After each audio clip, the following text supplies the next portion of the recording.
puasanya dalam suap pembangunan Wisma Atlet. Lantas bagaimana ya Angie menjalani ibadah puasanya di tengah-tengah deraan cobaan hidup yang begitu berat? Di saat-saat seperti itulah Angie pastinya sangat merindukan suaminya.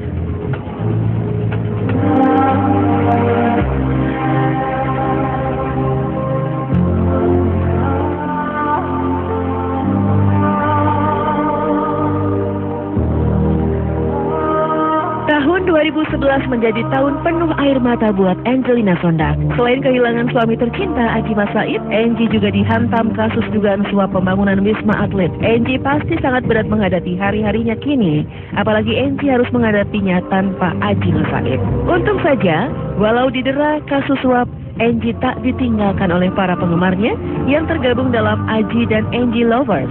Sebagai penghargaan atas kesetiaan para Adjie dan Angie Lovers, Angie mengundang mereka untuk berbuka puasa di rumahnya di kawasan Cilandak, Jakarta Selatan.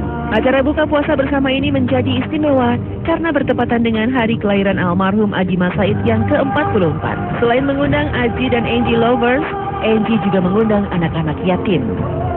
Wajah Angie terlihat sumringah karena bisa berbagi kasih dengan anak-anak yatim di bulan Ramadan ini. Namun di balik wajah bahagianya itu, tidakkah Angie menyembunyikan kesedihan hatinya? Bayangkan saja, hari itu jika Adjie masih hidup, dia pasti akan berada di tengah-tengah anak-anak yatim ini. Dan pasti akan ada acara tiup lilin ulang tahun untuknya. Namun Angie tak mau terus menangisi kepergian suaminya. Angie sadar bahwa almarhum sangat membutuhkan kiriman doa darinya dan bukan air mata.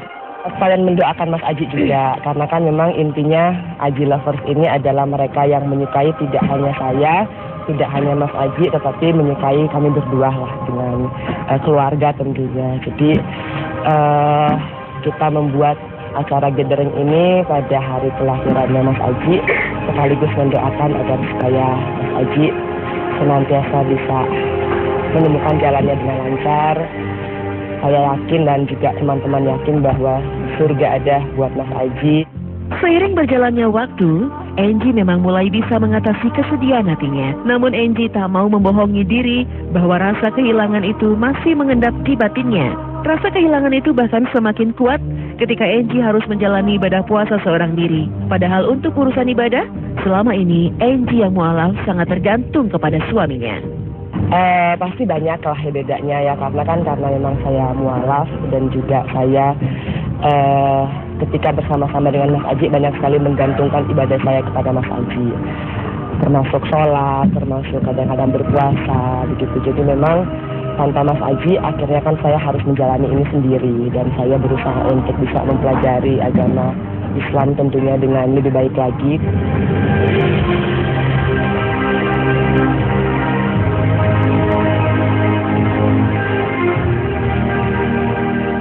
Angie kini tak bisa lagi menggantungkan diri kepada almarhum suaminya, tak hanya untuk urusan ibadah, tetapi lebih-lebih dalam urusan tudingan keterlibatannya dalam kasus suap pembangunan Wisma Atlet di Palembang. Nama Angelina Sondag sudah kerap disebut-sebut oleh buronan nomor 1 saat ini, Nazarudin, terlibat dalam kasus bagi-bagi uang haram itu.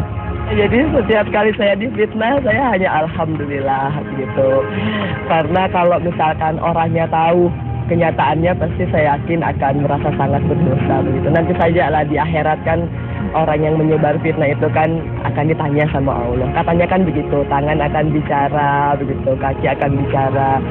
Jadi saya hanya mengucapkan terima kasih buat yang telah memfitnah karena sudah mengurangi dosa saya. Badai cobaan hadir dalam kehidupan Angie. Justru setelah Angie kehilangan suami, Angie tak punya teman untuk berbagi beban yang bersedia menjadi tumpahan segala keluh kesah Angie. Namun Angie masih punya Tuhan, dan kepadanya lah Angie mengadu. Hikmahnya bahwa Allah sayang kepada saya, ini bahasanya mereka-mereka sebenarnya. Karena bisa diberikan ujian-ujian berarti merupakan tanda bahwa Allah cinta. Allah ingin memanggil saya untuk lebih dekat kepada Allah. Allah cinta pada orang yang jujur. Allah cinta pada orang Sepeninggal Adjie, Angie praktis hanya ditemani oleh Keanu, buah kasihnya dengan almarhum Adjie Mas Said. Angie bisa saja dilanda kesepian, apalagi jika kelak Sahwa dan Alia, dua anak hasil dari perkawinan almarhum Adjie dengan Reza Artamevia, memilih untuk tinggal bersama ibu kandungnya. kalau Allah ada, saya yakin tidak akan pernah merasa kesepian. Gitu. Karena saya yakin bahwa Allah Subhanahu Wa Taala itu akan senantiasa berada di dekat saya lah.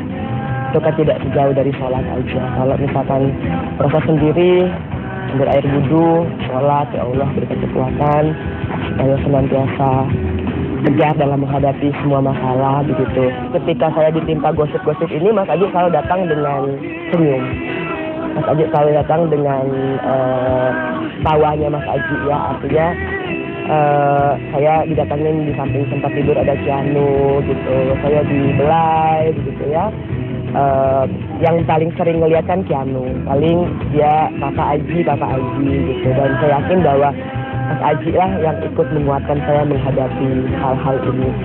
Kalau Angie boleh memilih, pasti Angie ingin agar badai kehidupan segera menyingkir dari kehidupannya. Namun Angie tak punya kuasa untuk memilih, dan Angie yakin bahwa Allah sedang menguji keteguhan imannya lewat berbagai cobaan hidup yang harus dialaminya secara beruntun. Saya difitnah itu agar supaya dosa saya juga berkurang. Alhamdulillah, padahal kan saya baru mualaf sekitar 3 tahunan lah. Tapi begitu sayangnya Allah kepada saya sehingga membiarkan orang memfitnah saya, begitu kan, membiarkan orang menjelek-jelekan saya, begitu. Itu semuanya untuk melatih ketahanan keyakinan saya kepada Allah. Allah cinta pada orang yang jujur. Allah cinta pada orang bersyukur.